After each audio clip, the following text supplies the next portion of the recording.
ननद और भाभी की लड़ाई। अमित और कविता भाई बहन थे। कविता बड़ी थी, अमित छोटा था।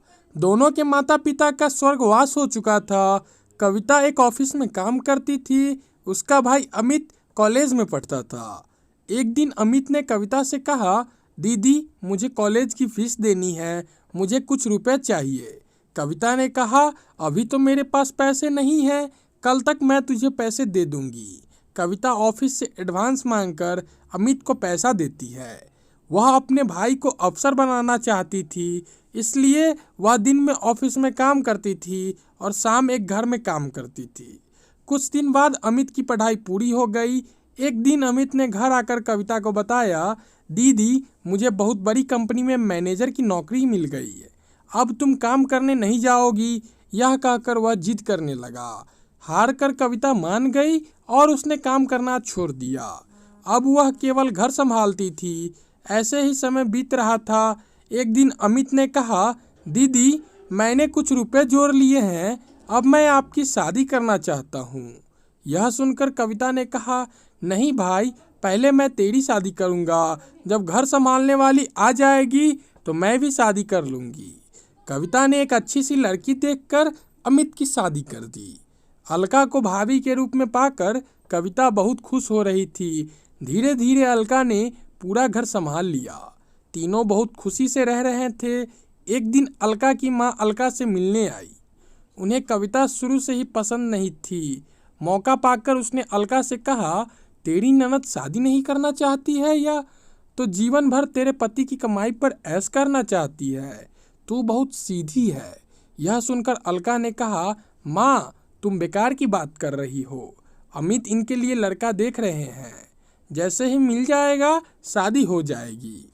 लेकिन अलका की माँ ने कहा, बेटी तू नहीं समझेगी, यह तेरे को कभी चैन से रहने नहीं देगी। अगले दिन अमित ने कविता से कहा, दीदी मैंने आपके लिए लड़का देखा है, आप कहे तो बात आगे बढ़ाया जाए। लेकिन कविता ने कहा, नहीं भाई, मैं अभी शादी नहीं करना चाहती, जब करनी होगी आपको बता दूंगी। यह सुनकर अमित और अलका को आश्चर्य हुआ। अलका के दिमाग में माँ की बातें गूंजने लगी। उसके बाद अलका का व्यवहार कविता के लिए बदल गया। वह अमित को सामने कुछ नहीं कहती, लेकिन अमित के जाने के बाद कविता से छोटी छोटी बात पर लड़ती रहती। एक दिन कविता कहीं गई थी अकेले में।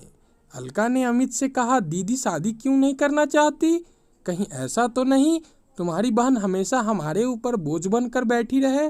यह सुनकर अमित अगर को बहुत आज के गुस्सा बच्चे आया। अपने माँ उसने बाप को कहा, छोड़ देते हैं, खबरदार बुढ़ापे मेरी में तो दीदी यह के बारे में जरूरी कुछ नहीं कहा तो कि हर बच्चा वो जो ऐसा चाहेंगी हो। वही होगा। हम माता पिता तुम्हें पता और है बच्चों को उन्होंने क्यों दुख अपना दे पूरा जीवन जो मुझे सही बड़ा है, आदमी बनाने में और लगा उन्हें दिया। इस लायक भी नहीं अलका को बनाए समझ कि आ वह गया अपने कि पैरों पर अमित खड़ा उसकी होकर बात कभी अपने नहीं परिवार सुनेगा। को चला सके। उसने अपनी हर ननद माँ को बाप रास्ते से इसी डर हटाने से के लिए अपने एक बच्चे को तरकीब कुछ नहीं सोची। बनाएगा।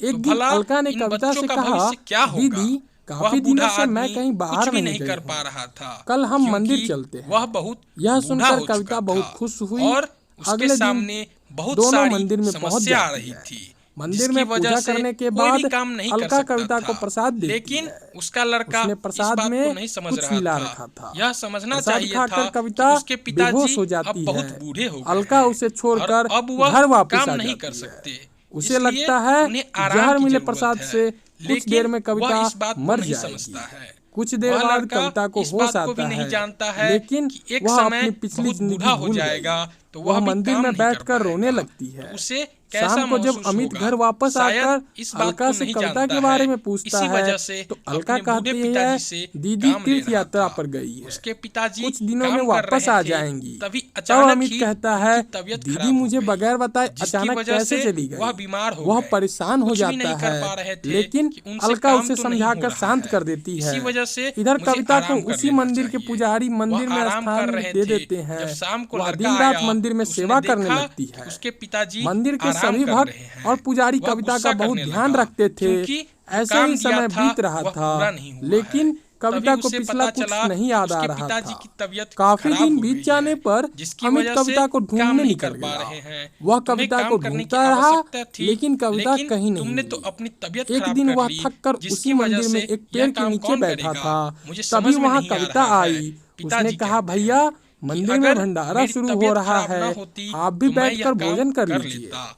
कविता इसलिए की आवाज मैंने सुनकर सोचा अमित चौंक कि मैं गया। आराम कर लूं, कविता को जिसकी देखकर वजह वह से रोने मैं लगा। कुछ समय तब बाद कविता इस ने काम कहा, को पूरा भैया कर लूंगा। आप क्यों रो रहे हो? तभी वहां पुजारी बाबा आ गए। उन्होंने अमित से पूछा तो अमित कविता के बारे में बताया। पुजारी बाबा ने कहा, ये लड़की यहाँ बेहोश मिली थी, होश आया तो इसे कुछ याद नहीं था। अच्छा हुआ तुम मिल गए, इसे अपने घर ले जाओ। भगवान ने चाहा तो वहां जाकर इसकी यादाश्त वापस आ जाएगी।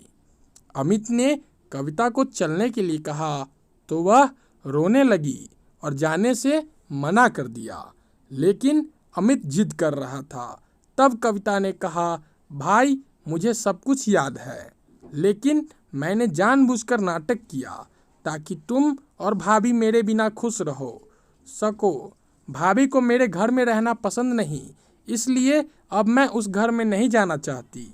यह सुनकर अमित रोने लगा और कविता से बोला, दीदी अगर आप घर नहीं चलोगी तो मैं भी यहीं रहूंगा।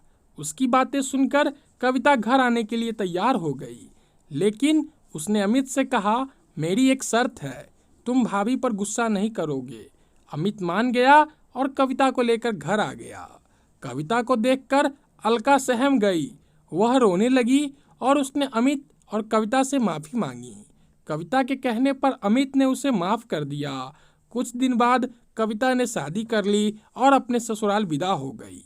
दोस्तों, आशा करता हूँ कि आपको ये भाई बहन और ननद की कहानी पसंद आई होगी। ऐसे ही हर रोज़ एक नया कहानी सुनने के लिए और हर रोज़ कुछ नया ज्ञान पाने के लिए हमारे चैनल को सब्सक्राइब कर दे। कहानी पसंद आई हो तो कहानी को एक लाइक कर दे और वीडियो को शेयर